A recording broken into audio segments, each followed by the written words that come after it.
It's Wednesday, it's Wild Wednesday, and I'm going to be talking today about the Riyadh Comedy Fest. Okay, the Riyadh Comedy Festival in Saudi Arabia. I do stand-up comedy, and I'm a political commentator, and this is very, very interesting to me. Because the thing is, obviously, we know that the Saudis did 9/11, so like, what the I don't know how much of a sense of humor they have. Though I'm surprised they didn't get more like Austin-based comedians to do it. You know what I'm saying? Because like Saudi Arabia, good homophobic joke, you know, good racist joke, good killing joke, like, yeah. And also, we know that they're really against free speech. This is a fascist-ran country. I don't know, it's just kind of weird to me.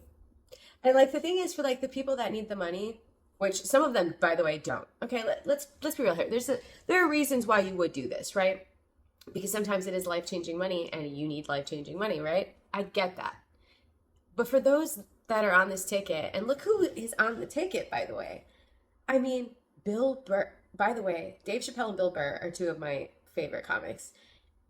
And I'm so fucking disappointed. Now, I'll say this. Dave, not surprised. If the price is right, he's going to do it, I feel like. But Bill, bro, what the f***? This just feels like it goes against everything that he always talks about. Comedy show in like Saudi Arabia. Isn't that what they do? You know, that's how they raise money with their filthy fucking oil money. And then I'm like, okay, well, maybe he's going to, I don't know, show up, do a set, but he's going to do a set that's like a fuck you set. Like, he's not going to follow the rules, and he's going to call them out on there. But that's not, no. It's just disappointing. I get that they're trying to make it seem like, oh, Saudi Arabia, you know, like, we like comedy too. Free speech, my ass.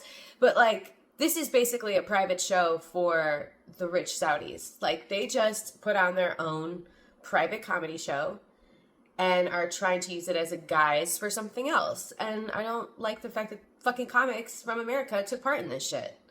Actually, now I'm getting pissed off when I'm talking about it more than I was before.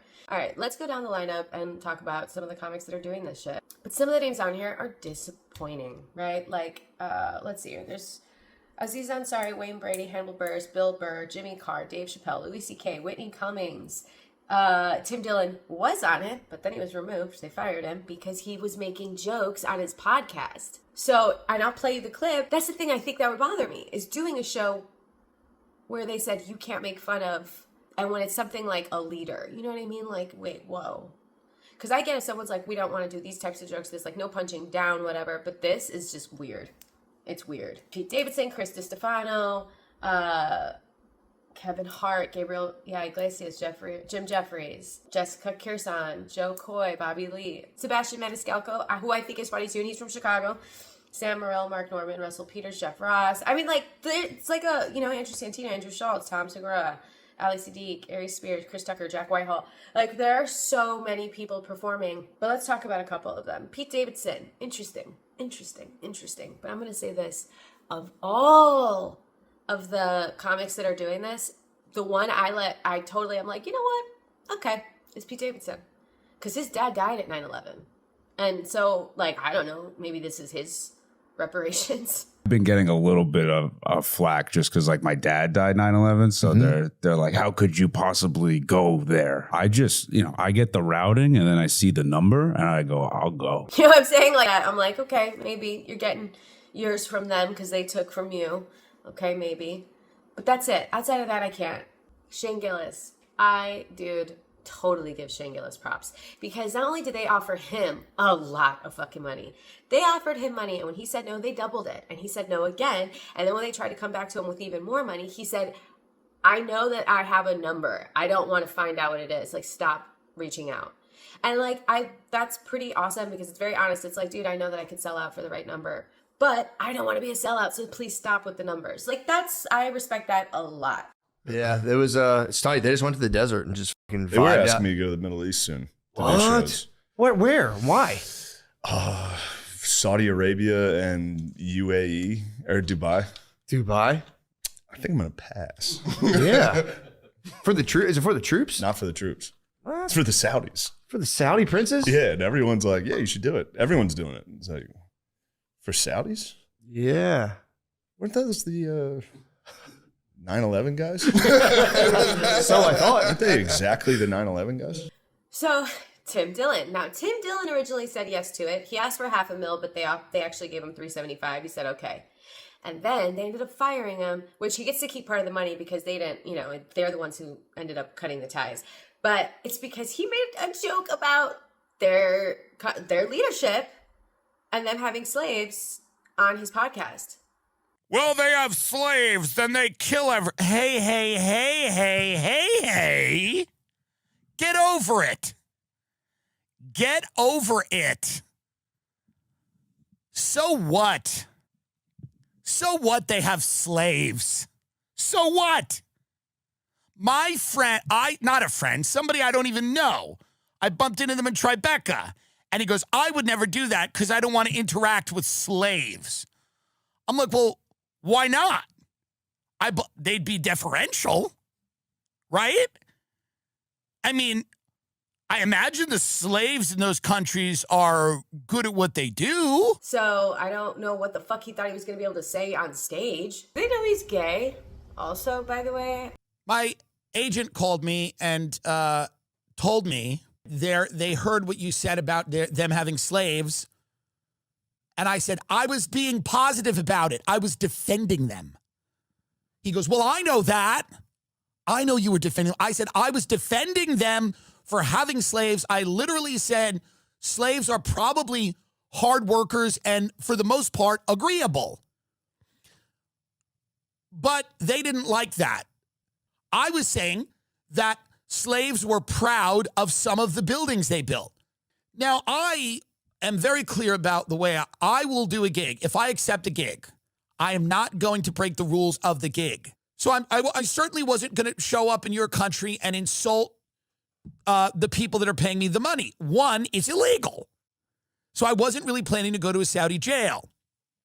But on my own show, in my own country, where I have the freedom to speak and say the things I want, I'm going to be funny and I'm going to be who I am.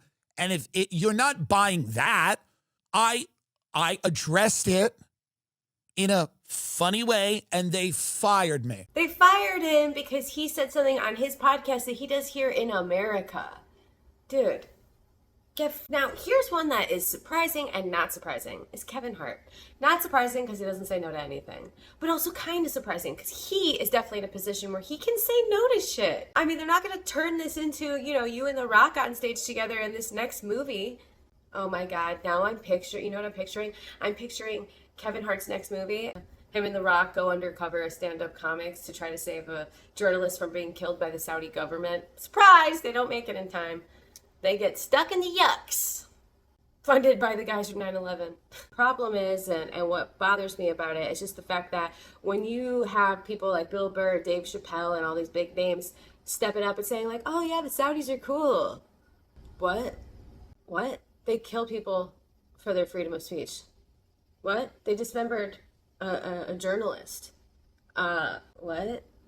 They did 9/11. This comedy festival is a private show that they can put on for themselves and also use as a guise to make it seem like they're coming into the new world or they're more progressive. Bullshit. And that's what's dangerous about it. They're using American comedians to say, see, we're okay. Fuck you. Okay, people don't forget. I'm not going to forget. I mean, the bag would have to be pretty fucking big for me to forget, Wait, what's your number? What number would you sell out for, you think? Or do you even think it's selling out? I guess what it's done a little bit is made me look at them in this light, not as comedians, but as puppets, almost. There's no right or wrong answer to this one, I don't think. I mean, it's just like, it goes to the individual, right? And like what you believe in. But let me know what you think in the comments. I'm so curious, actually, because when I talk to the local comedians here in LA, it's so 50-50. Some people are like, nah, I get it. We're comedians. They offered me a lot of money. I'm going to do the show. And then some people are like, yeah, no fucking way. So I get it and I don't get it. I don't get it, Dave Chappelle. I don't get it, Bill Burr. I don't get it, Louis C.K. I don't get it for the ones who already have the bag. I don't get it. The only one that I'm over here like, I kind of get it is Pete Davidson. I mean, they took from you, so now you take from them, I guess. I don't know.